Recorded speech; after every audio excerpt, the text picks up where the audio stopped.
Walang kasinungalingan. Serbisyong totoo lang.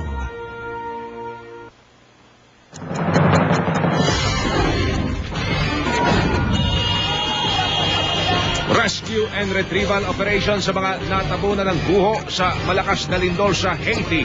Puspusan. Bilang ng patay. Pinangangambang aabot sa 100,000. Sundalong Pinoy na natrap sa gubong gusalit na iahon na ng buhay. 3 pa sinisikap iligtas. Kanilang mga pamilya, labis ang pag-aalala. Sunog na naman! Bahay sa Makati, natupok. Malaking sunog naman sa Paco, Maynila. Halos 2,000 pamilya nawala ng bahay. Opisyal na presidential candidate sa 2010. 10 na. Nicanor Perlas, lusot na sa Camelec. Mga tatakbong Vice President nagsama-sama sa GMA Network para sa forum na Isang Tanong. Nagkaisa rin para sa malinis at tapat na eleksyon. 30% ng mga kawani ng gobyerno may problema sa mental health ayon sa pag-aaral ng Department of Health. Mga pusit na mataan ng mga diver na nagsasagawa ng retrieval operation sa lumubog na MV Catalin B. Ilang miyembro ng koponan ng Ginebra Kings sinampa na reklamong frustrated murder nang nakaalitan nila sa trapiko. Jenny Mercado, ano kaya ang sikreto sa pagiging sexy? At kilalanin ang mga opisyal na kandidata ng Binibining Pilipinas 2010.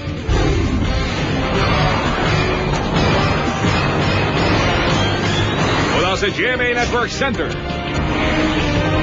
narito si Mel Chanco, Mike Enriquez. Ito ang 24 Oras.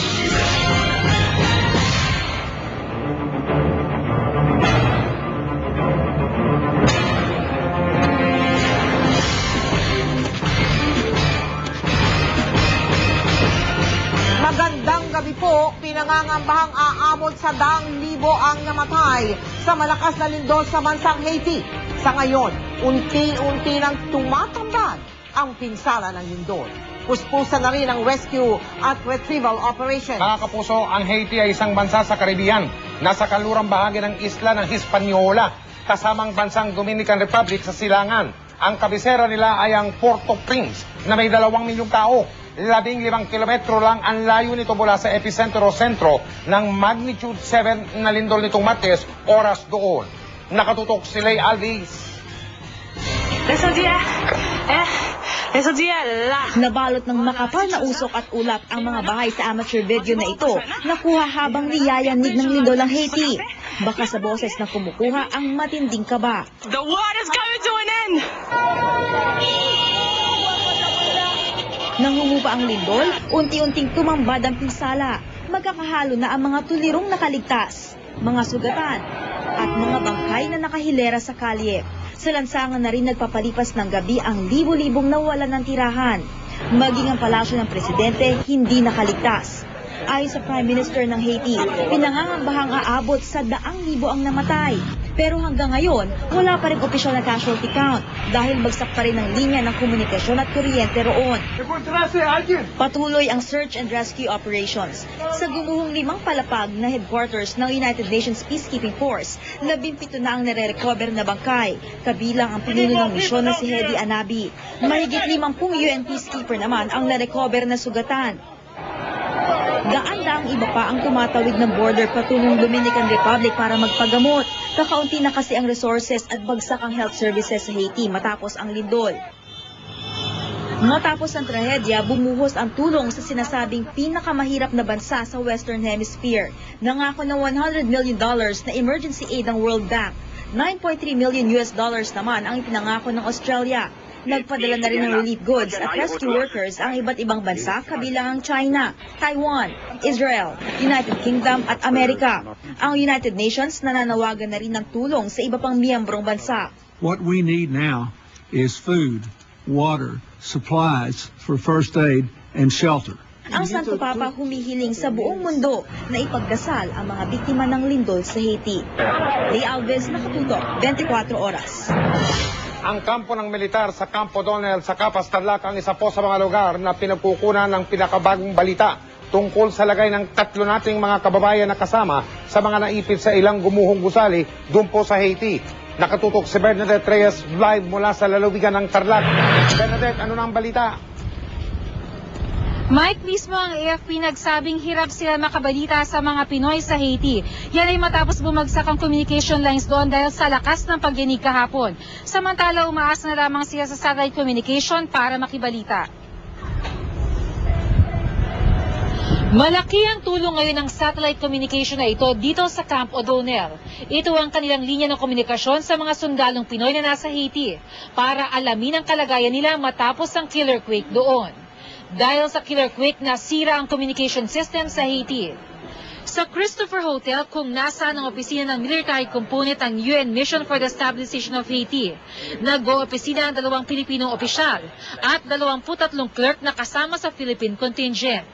Sa ikalawang palapag na trap, sina DP3 Purli Panagi, Sergeant Janice Arocena at si Sergeant Eustacio Bermudez Jr. UN is really has the systems standards on office hours. They strictly follow this schedules. At 5 o'clock they have to go, but before 5 o'clock they remain to finish work at exactly 5 o'clock. Pauwi na po din sila doon during that time.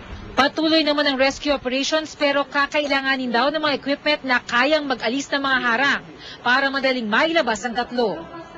Sa Montana Hotel, ang opisyal na tahanan ng mga key UN staff sa Haiti, na-trap si Corporal David Katakutan. Nasa basement gym siya noon kasama ang ine-escortang UN official. Bandang alas 11 ng umaga kanina, nakatanggap ng tawag ang AFP na ligtas na na-rescue si Katakutan. Na kukunti lang po naman ang kanyang injury, mapasa-pasa lang na okay po siya.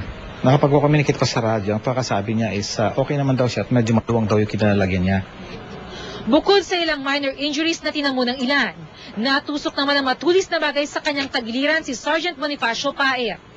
Mabuti na raw ang lagay niya ngayon. Patuloy naman ang pagbato nila ng impormasyon sa mga kamag-anak na mga kasama sa contingent. Mike, bukas naman 24 oras ang tanggapan ng peacekeeping operations dito sa Tarlac at patuloy na aantabayan ang pinakahuling komunikasyon mula sa Haiti. Mike? Maraming salamat, Bernadette Reyes. Nakausap ng GMA News ang mister ng isa sa mga sundalong Pinoy na hinahanap pa rin sa Haiti. Ipinauubaya raw niya sa may kapal ang kaligtasan ng kanyang asawa. Nakatutok si Connie Season, exclusive. Dahil parehong sundalo ng Philippine Air Force, sanay na magkahiwalay dahil sa tawag ng trabaho ang mag-asawang sina Sergeant Brian Loquiao at Sergeant Janice Arocena. Pero sa pagkakataong ito, hindi alam ni Sergeant Brian kung hanggang kailan sila magkakawalay. Si Brian sa Basa Air Base sa Pampanga nakabase. Si Janice naman kabilang sa RP contingent ng Peacekeeping Force sa Haiti. Isa si Sergeant Arocena sa nire-rescue pa ngayon sa Haiti matapos ang malakas na lindol doon. Kakasal lang namin ng May 2009, ma'am. Marami kaming pangarap sa buhay, ma'am. Nung pumunta siya dun sa Haiti, marami siyang pangarap na matupad. Na pagbalik dito, na marami siyang plano sa buhay. Na bibili kaming lupa, ma'am, para magkasarili. Huling nagkausap ang mag-asawa noong Lunes, isang araw bago ang killer quake. Yung pinag-usapan namin, ma'am, nangangumusta kung kailan daw ako babalik sa destino ko. At kung okay naman daw ako dito, sabi ko okay lang, na hinihintay ko lagi siya. Lagi niya pinagmamalaki, ma'am, na binibilang niya yung araw na pag-uwi niya. Ilang days na lang daw siya. Isang buwan na lang daw mahigit na makakauwi na daw siya, ma'am. Bukod sa mayat-mayang pagdarasal, nakatutok rin sa balita si Brian. Nang mapalitaan niyang may isang Pinoy na nailigtas kanina, natuwa raw siya. Siyempre, ma'am, ano rin ako, ma'am, na natuwa kasi kasama din natin sa serbisyo yung nakuwang isa. Iniisip ko rin na sana sumunod na rin sana si Janice at yung 2 pang kasama niya na sana buhay pa. Ipinaubayan na raw ni Brian ang kaligtasan ng asawa sa Panginoon. Ang pananampalataya raw niya ang sandalan ng katatagan niya ngayon bukod sa suporta ng pamilya at mga kapwa sundalo. At ang larawan nilang ito bago lumipad papuntang Haiti si Janice noong August 2009.